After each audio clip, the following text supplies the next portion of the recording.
right, good morning everybody. Charlie here with Red Summit RF. Well, I'm with Dan today. Morning, KC7MSU. Dan and I, we just activated Carroll Spring Mountain, which is that one right there. And we use, most of our contacts were on 10 meters. Good DX today, so that was fun. Then we came up this road here, which you can see is really rough. So we decided we were gonna just walk the rest of the way. Yep. So we're heading up that way. You can't see the mountain, but it's called Timber Camp. So we're gonna hike up there, and my objective today is to try the KH1 for the first time. Chuck Rogers and Sue Rogers, W7CBR and W7SKH, they lent me their radio, their KH1, so I'm gonna go ahead and give it a try. I want to find out how the key that comes with it, the Morse code key, feels, and then also I'll try the whip antenna, and then if there's time, I'll switch out and try just a regular link dipole with the other connection. So let's give it a try, and we'll have Dan filming probably, and we'll take some pictures of him or some video of him too on his KX3. KX3. Yep. All right. And what antenna you be running? I'm going to be running my link dipole, SOTA Beam's link dipole. All right. All right. Anything else to add, or are we just going to head out? Going to head out and enjoy the rocks on the way up. Okay. All right. We'll catch you.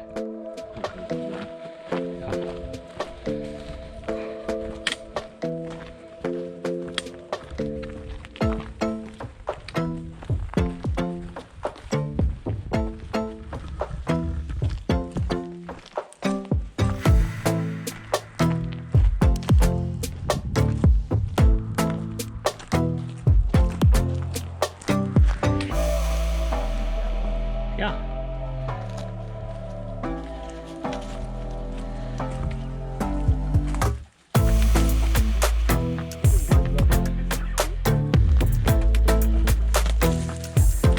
A deer, probably.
All right, we've made it to not quite the high point, but close enough. We're definitely in the activation zone.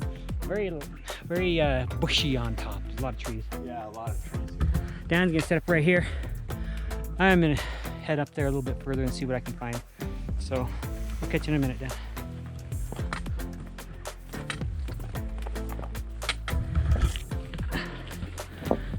There's Dan over there. Here we are.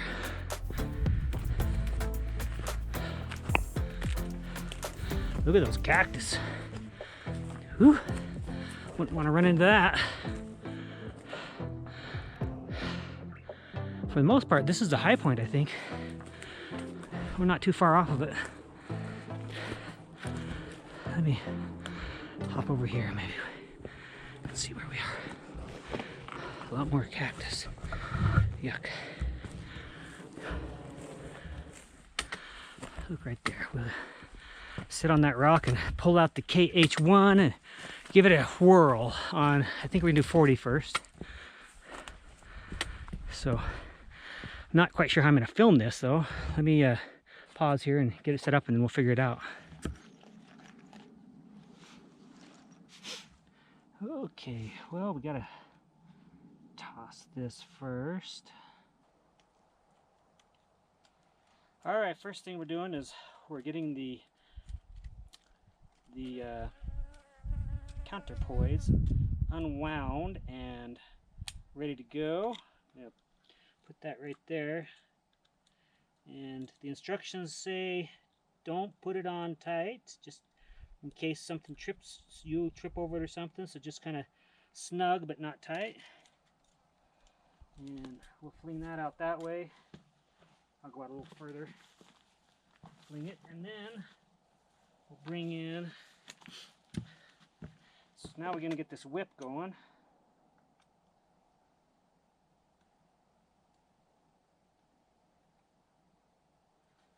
And so the CW paddle, it goes in this way, so you got to pull it out and turn it around. So that works, and I'm going to try that. This antenna's good. What's cool about this is it does have a tuner. So I think that's out all the way. Hope it is. If it's not, that's frustrating, but all right, here we go. Bring it over here and sit down here and try to show you. I don't know how well I'm going to be able to do that. Sorry about that. Okay, here we go. I gotta get my log up. Here we go.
That's Josh, W7H.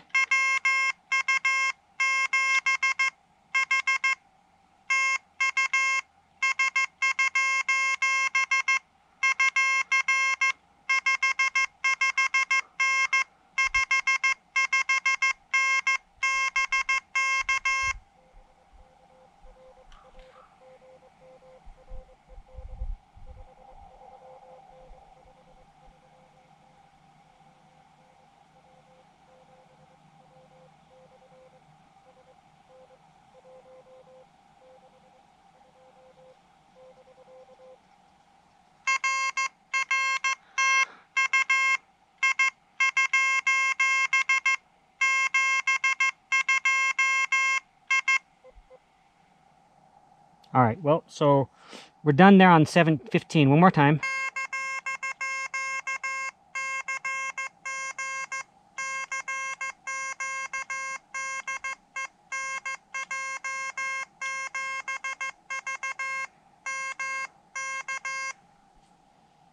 All right, let's go to 17 then.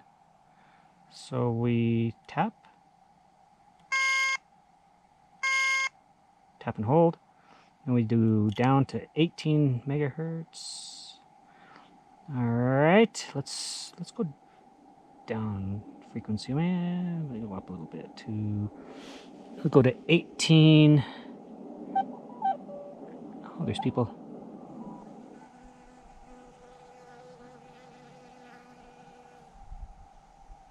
The B. We got a B. Be kind, bee. All right, here we go. Oh.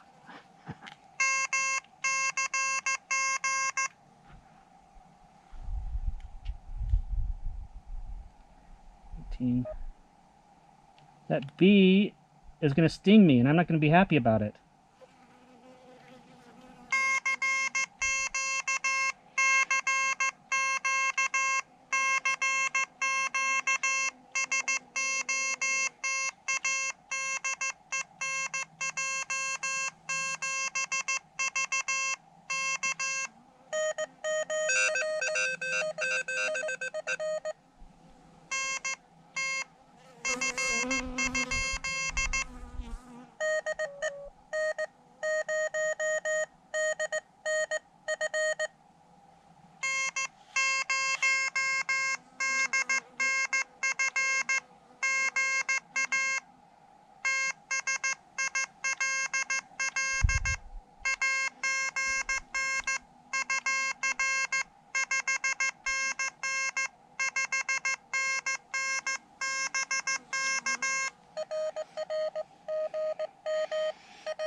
Okay, folks, that wraps it up. I really enjoyed doing this activation. I enjoyed having the Elecraft KH1 and trying it out. I used the whip antenna. I forgot that the whip antenna doesn't do 40 meters. I was going to hop on 40 meters first, but no, you know, that you have to use a dipole or some other external antenna for that. But no problem. I hopped on 15 meters and got quite a few contacts. I got total I got 20. Then I dropped down to 18 meters and got a few there. And then by the time I hit 20, I didn't get any on 20, and I really tried. I heard one station there, but I think either the banding conditions aren't the greatest for the whip antenna for 20 meters, or maybe Dan dried up the hole when he was doing a 20-meter sideband over there. So as far as the paddle goes, I think it's okay. I wouldn't say it's a super great paddle, but I think I was actually pleased with it, and I was not disappointed at all. It's an okay paddle. I think that it's a paddle that you can definitely use if you're gonna keep it with the radio and do a very lightweight deployment where you're out and you're just using the KX or the KH1 and all of its components, the whip and all that. It'll work out just fine. If you're going to do something that's a little bit more elaborate and get some better antennas going and stuff like that, maybe you switch out the keyer, the paddle as well. It is an iambic keyer inside the radio, which is great, and the paddle did respond well at the lower speed. I couldn't figure out how to increase the speed on the paddle or on the radio, so I was at the lower speed. So next time when Chuck and Sue hopefully let me borrow this radio again, I will do a external key and I will increase the speed on the keyer, and I will get an external antenna, not the whip. I'll be doing the link dipole, and we'll see how it goes. I think we'll have great success on all the bands and that it's capable of doing. So thanks to Chuck and Sue for letting me borrow this, and we will see you next time. Thank you so much for supporting the channel, and we'll have another video out soon on, I don't know wherever we're going to go next, but we'll have another activation with the KH1 on another mountain at some point. So 73, everybody. Bye-bye.